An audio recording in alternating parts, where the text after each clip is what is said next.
15 अगस्त को पूरा देश आज़ादी का जश्न मना रहा था। हर जगह तिरंगा को फहराया जा रहा था और हर युवाओं के अंदर देश के प्रति, राष्ट्र के प्रति जोश और जुनून था।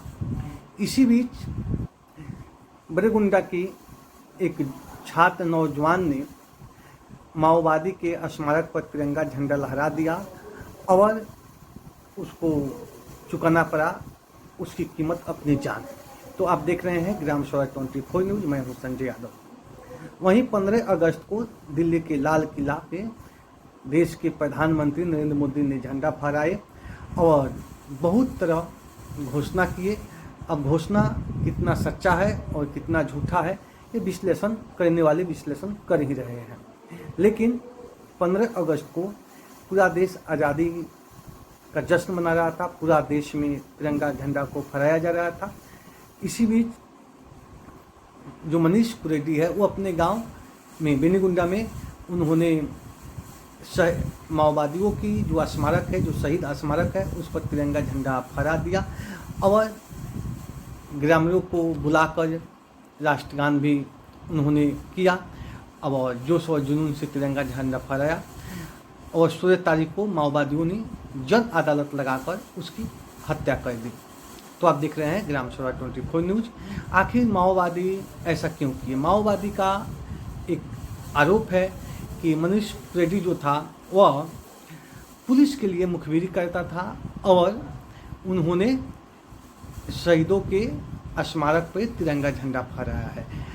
वहीं देश के प्रधानमंत्री अपने भाषण के दौरान छत्तीसगढ़ को यानी बस्तर को भी लगभग भाषण के दौरान 1.5 मिनट का समय दिए और बहुत सारी चीज़ भी बोले और बोले कि ये नक्सलवाद खत्म हो रहा था।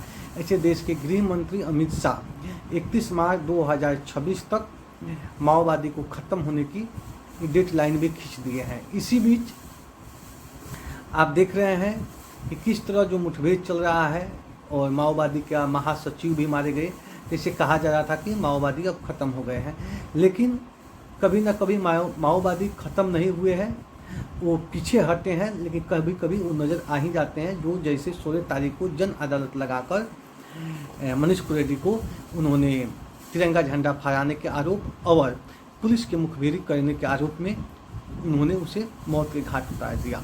माओवादियों का जन अदालत क्या होता है, इसको थोड़ा सा हम समझ लेते हैं। माओवादी का जन अदालत होता है कि कोई भी समस्या हो, कोई भी अपराध हो, कोई भी ऐसी मसला हो तो वह जनता को बैठाकर जन अदालत लगाकर जनता से पूछकर और जनता के द्वारा तय करके उसकी सज़ा मुकर्रर करना। ऐसे कई ऐसे घटना माओवादियों के बीच से आते रहता है।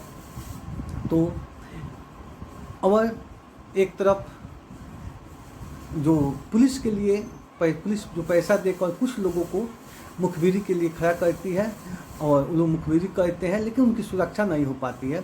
और माओवादियों की सबसे बड़ी खतरा मुखबिरों से होती है, जो उनके बारे में जानते हैं और उनके ठिकानों को सूचना देते हैं और पुलिस उस समय पर उस ठिकाने पर पहुंचती है और नक्सलियों को टारगेट करती है। तो माओवादी जो है वो मुखबिरी से, और जो मुखबिर लोग होते हैं उनको किसी न किसी रूप में जन अदालत लगाते हो ऐसे हो उनको सज़ा देते हैं। और ऐसे कई घटना सामने भी आ रहा है जब से नक्सलियों और सरकार के बीच से मुठभेड़ चल रही है। अभी देश के अंदर 2 तरह की सरकारें चल रही है, एक जनता सरकार और एक भारत सरकार। दोनों को अपना विचार है, दोनों का अपना संविधान है।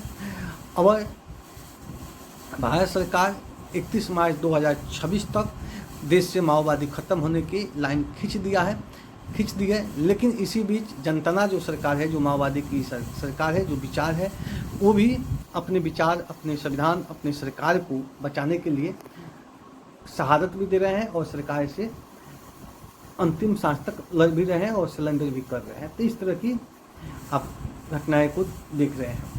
अभी आप देख सकते हैं उसका कसूर यही है कि 15 अगस्त को शहीद स्मारक, जो माओवादियों का शहीद स्मारक है, उस पर उन्होंने तिरंगा झंडा फहरा दिया। और माओवादियों ने 16 अगस्त को मनीष कुरेडी और 2 आदमी को और पकड़कर, 2 आदमी को तो ऐसे मारपीट कर छोड़ दिया, लेकिन मनीष कुरेडी को उन्होंने वहीं पे जान से मार दिया, उसकी हत्या कर दी। तो सरकार की जो लोग मुखबिरी करते हैं तो सरकार को इसे सुरक्षा भी करना चाहिए।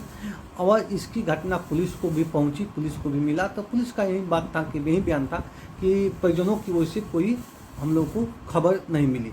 अभी नक्सली इतने संख्या में शहादत दे रहे हैं, शहीद हो रहे हैं, और पुलिस DIG के जवान भी और सरकार भी जो पीठ थपथपा रही है और जो सफलता की बात बतिया रही है, ये बहुत सोचने वाली बात है कि इतना लंबा मुठभेड़ चलने के बाद, माओवादियों के महासचिव की हत्या हो जाने के बाद भी अगर माओवादी जन अदालत लगाकर किसी को हत्या करते हैं तो यह अपने आप में बहुत बड़ी सोचने वाली बात है, क्योंकि जन अदालत जनता के बीच में लगती है और इसमें समय भी लगता है। तो जिस तरह से माओवादी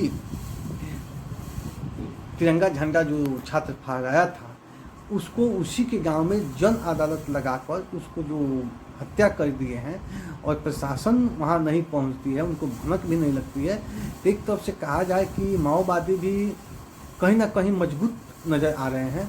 भले उनको काफ़ी नुकसान हो रहा है, बहुत माओवादी मारे गए हैं, बहुत माओवादी सरेंडर भी किए हैं, इतना खमियाजा भुगतने के बाद भी, महासचिव की हत्या के बाद भी अगर माओवादी जन अदालत लगा देते हैं तो यह एक बहुत बड़ी सोचने वाली बात है। तो कहीं ना कहीं भले माओवादी पीछे हटे हैं, माओवादी को काफ़ी नुकसान हुआ है, लेकिन समय समय पे माओवादी किसी न किसी रूप में अपना उपस्थिति दर्ज करा ही देते हैं। तो आप देख रहे हैं ग्राम स्वराज 24 न्यूज़।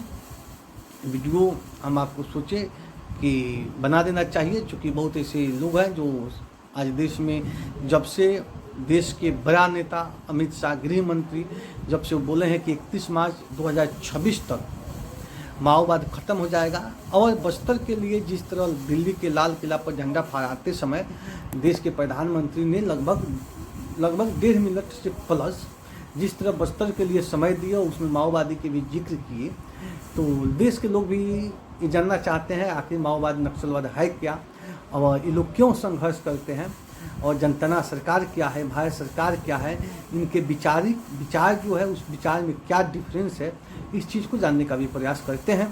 तो कहीं ना कहीं सोशल मीडिया के जरिए ही जो लोग वीडियो बनाते हैं उसके तहत ही भारत सरकार के विचार और जनता सरकार के विचार, माओवादी जो आदिवासी है वो एक लंबे समय से मुठभेड़ चल रहा है और सीज फायर नहीं हो रहा है, तो ये भी उत्सुकता की बात है। जानना चाहते हैं कि अपने ही देश के अंदर अगर इस तरह से मुठभेड़ चल रहा है तो आखिर इसका रीज़न, इसका कारण क्या हो सकता है। आप देख रहे हैं ग्राम स्वराज 24।